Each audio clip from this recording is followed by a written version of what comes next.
Despierta España, que no te engañen. La mayor mentira de Pedro Sánchez cumple un año. Pedro Sánchez es el mayor mentiroso del reino. Esto no es una opinión, es una verdad como un templo. Que los políticos mientan, engañen y manipulen no es novedad, ya que forma parte del sucio juego de la política. Pero el nivel de degradación y vileza que ha demostrado el líder del PSOE es inédito en la historia de España.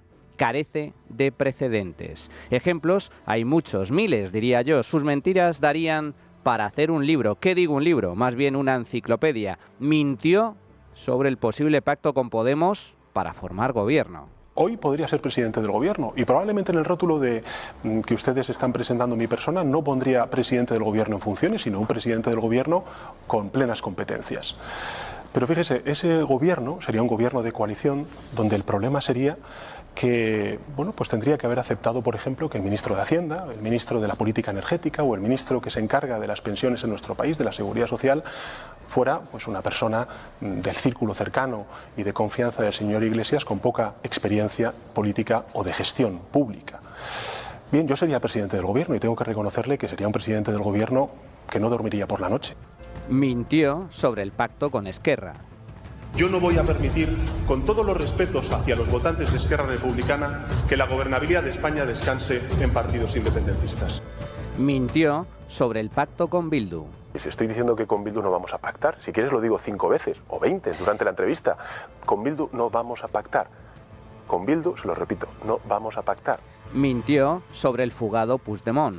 A usted, señor Casado, se le fugó Puigdemont y yo me comprometo hoy y aquí a traerlo de vuelta a España y que rinda cuentas ante la justicia española. Mintió sobre los indultos. ¿Qué sentido tiene que un político indulte a otro? Ninguno, absolutamente ninguno, y yo siento vergüenza de eso. ¿Tu partido ha indultado a algún banquero? Lo sé y lo siento mucho. Y pido perdón a la ciudadanía por ello. Porque yo también me cabrea. ¿Tú estás ahí? No. Tú fuiste diputado. Pero eso es una decisión del gobierno. Y yo he dicho públicamente que uno de los principales errores fue ese indulto. Yo lo que digo es que hay que acabar con los indultos políticos. Mintió sobre el control político de la justicia. Yo no estoy de acuerdo en que seamos los partidos políticos los que decidamos el órgano del gobierno de los jueces. Que eso pasa, que ha pasado siempre. Entonces, es decir, yo estoy dispuesto a renunciar a todas aquellas comodidades que han hecho peor al Partido Socialista. Mentir, mentir y mentir. Y volver a mentir, mentir y mentir. Así hasta la mentira final. Pero, puestos a hablar de mentiras, hay una que destaca por encima de todas. Su famosa Carta a la Ciudadanía. ¿Se acuerdan? 24 de abril de 2024, hace ahora un año. El presidente del gobierno se descuelga con una sorprendente misiva a la población en la que amenaza con dimitir justo después de conocerse que la justicia investigaba a su amada esposa Begoña Gómez por un presunto delito de tráfico de influencias y corrupción en los negocios. Pero antes de dimitir, se tomaba 5 días de descanso para meditar con calma esa posible e importante decisión.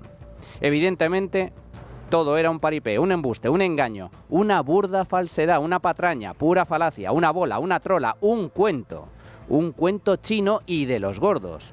En definitiva, una nueva mentira, una más, sí, pero la más grave y descarada de todas las conocidas hasta la fecha. Veamos. El 29 de abril, 5 días después, Sánchez comparecía en un mensaje televisado para anunciar que no dimitía. Y lo hacía además después de visitar Zarzuela y verse con el rey, a fin de engañar vilmente a todos los españoles con su renuncia. Pero no, todo era una treta perfectamente calculada. ¿Para qué? Pues, en primer lugar, para detectar a los díscolos, a las voces discordantes dentro de su partido, y de este modo reforzar aún más su liderazgo dentro del PSOE a base de ejecuciones y purgas internas. En segundo lugar, para lanzar su particular estrategia de defensa, que consiste sencillamente en hacerse la víctima. Sí, Sánchez y su amada esposa eran víctimas de una persecución cruel y salvaje orquestada por la fachosfera, una campaña de acoso y derribo por tierra, mar y aire para acabar con él política y personalmente. Y por último, dado que Sánchez y Begoña son las auténticas víctimas de toda esta historia, el PSOE y su gobierno debían acabar con los verdugos.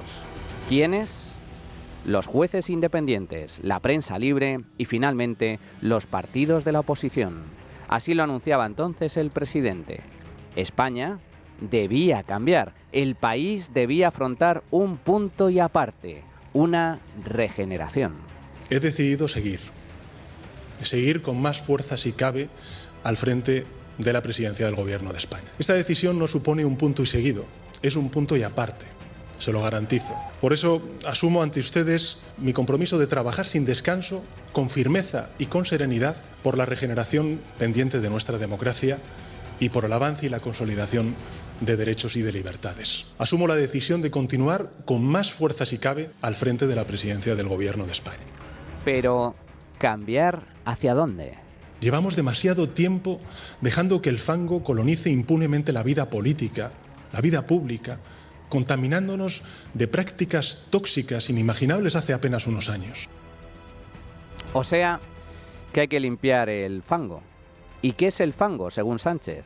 Pues la prensa crítica con el gobierno, es decir, la prensa libre, la independencia judicial, los jueces que, en base a informaciones periodísticas, abren diligencias para investigar la corrupción política del PSOE, e incluso la oposición, a la que acusa de golpista por no reconocer los resultados de las urnas. Ahí es nada. Esto es lo que anunció hace justo un año. ¿Y qué ha pasado desde entonces? Pues que el gobierno se ha sacado de la manga un proyecto de ley para archivar las causas judiciales que afectan al PSOE, mientras ataca y amenaza a los jueces. Ha puesto en marcha un plan de censura para sancionar y asfixiar financieramente a los medios de comunicación e incluso ha lanzado una ley que, según alertan los letrados del Senado, permitiría la prohibición de partidos políticos por motivos ideológicos. Sí, lo que oyen. Para nuestra desgracia, esto es lo único en lo que no ha mentido Sánchez. El presidente anunció un cambio de régimen hace un año y desde entonces ha ido implementando paso a paso su diabólico plan, que no es otro que sustituir la democracia por una especie de dictadura blanda, pero dictadura, al fin y al cabo. El punto y aparte anunciado por Sánchez es pasar de la democracia a la autocracia. Pero esperen, un momento. ¿Y Begoña? ¿Qué pasa con la mujer del presidente? Porque todo esto, recuerden, la carta, la no dimisión de Sánchez y su plan de degradación democrática tiene su origen en los escándalos de Begoña y la investigación judicial abierta en torno a sus negocios. Pues resulta que, lejos de diluirse, las sospechas que pesaban sobre Begoña no han hecho más que crecer, hasta el punto de que la mujer del presidente muy posiblemente terminará sentándose en el banquillo de los acusados. Sí, todo apunta a que Begoña será juzgada, cosa diferente es que acabe o no condenada, pero a la vista de los hechos se verá ante la justicia. Tras 12 meses de instrucción, el juez que lleva el caso ha ido ampliando la investigación y ya le imputa 4 delitos. Tráfico de influencias, corrupción en los negocios, apropiación indebida e intrusismo profesional. Y ojo, mucho cuidado porque, por un lado, estamos hablando de sus chanchullos en la Universidad Complutense, aprovechándose del poder que otorga Moncloa, según concluye la Comisión de Investigación de la Asamblea de Madrid. Carlos Díaz Pache, portavoz popular. Hemos registrado nuestro documento de conclusiones que puede confirmar que la cátedra de Begoña Gómez se gestó en el Palacio de la Moncloa de forma irregular, de forma arbitraria, al margen de cualquier procedimiento administrativo, y que fue una operación diseñada en el Palacio de la Moncloa para colocar a Begoña Gómez en la universidad en una posición académica que no le correspondía ni por formación, ni por su historia laboral, ni docente. Una cátedra que utilizó la universidad pública como trampolín social para la mujer del presidente del gobierno y como precursora de un negocio que quería hacer la señora Begoña Gómez con una sociedad mercantil que había registrado y que no pudo hacer ese negocio, que utilizaría los recursos de la universidad, porque salió todo este tema a la luz y tuvo que abortar esa idea. Pero es que por otro lado, y esto es lo más grave, la UCO también implica ahora a la mujer del presidente en el rescate público de Air Europa. Y esto ya son palabras mayores, dado que estamos hablando de una operación, atención, de casi 500 millones de euros. Javier Hidalgo, CEO de Globalia, la matriz de la aerolínea beneficiada, habría llamado a Begoña Gómez para tratar de desbloquear el citado rescate, según se desprende de las conversaciones incautadas por la Guardia Civil a Víctor de Aldama, el nexo corruptor de toda la trama vinculada al exministro Ábalos. El 3 de septiembre de 2020, Aldama informó a Koldo García, el asesor de Ábalos, de que Hidalgo estaba muy jodido y como no se daba aprobado el rescate, se estaba buscando la vida y acababa de llamar a Begoña. Que Begoña influyera o no aún está por ver, pero sea como fuere, la cuestión es que pocas semanas después, en noviembre de 2020, el gobierno aprobaba el dichoso rescate. Y ante semejantes informaciones, ¿qué tiene que decir el presidente? Esta semana hemos conocido un informe de la UCO. La pregunta es, presidente, si su mujer participó o hizo alguna gestión para el rescate de Air Europa. Gracias. Bueno, muchas gracias. Respecto a la última pregunta, respondí en muchas ocasiones. No, en absoluto. Nada. Rien de rien. Circulen. Y eso, a pesar de que la relación entre Begoña e Hidalgo no surgió entonces, sino que viene de antes. Según las informaciones publicadas, la esposa del presidente se reunió en secreto con el jefe de Globalia el 24 de junio y el 16 de julio de 2020. Reuniones a las que también asistió Aldama, y justo entre esas dos fechas, el gobierno creó el fondo de 10.000 millones de euros del que finalmente se acabó beneficiando Air Europa. Pero es que meses antes, a finales del 19, los tres también coincidieron en un foro de turismo en San Petersburgo, en Rusia. Ahí, entre otras cosas, sucedió esto, según relata el periodista Alejandro Entrambasaguas. Tendríamos que remontarnos a septiembre del año 2019 para conocer los primeros contactos entre Aldama, Hidalgo y Begoña Gómez, porque en septiembre de 2019 hay una reunión clave en San Petersburgo, en Rusia, en una habitación de hotel donde participan Begoña Gómez, Hidalgo y Aldama, y donde Begoña Gómez llama en presencia de estas dos personas al presidente del gobierno, Pedro Sánchez, para preguntarle no por el rescate de Air Europa, porque fue un año después, sino por el problema que en ese momento tenía Air Europa, que eran los 200 millones de dólares que le debía Venezuela. Begoña llamó a su marido en presencia de Aldama y de Hidalgo para ver si el gobierno podía hacer algo para desbloquear ese dinero. Después lo que conocimos es que Zapatero intentó desbloquearlo. Recuerden que en enero de 2020, apenas 3 meses después de ese encuentro en Rusia, Globalia, a través de su filial Wakalua, se comprometía a financiar el Africa Center, el centro de estudios que dirigía Begoña Gómez. Es decir, que cuando Hidalgo llama a Begoña para hablar del rescate público de Air Europa, la mujer del presidente ya trabajaba para Globalia. Qué cosas, ¿verdad? Esther Muñoz, diputada del PP.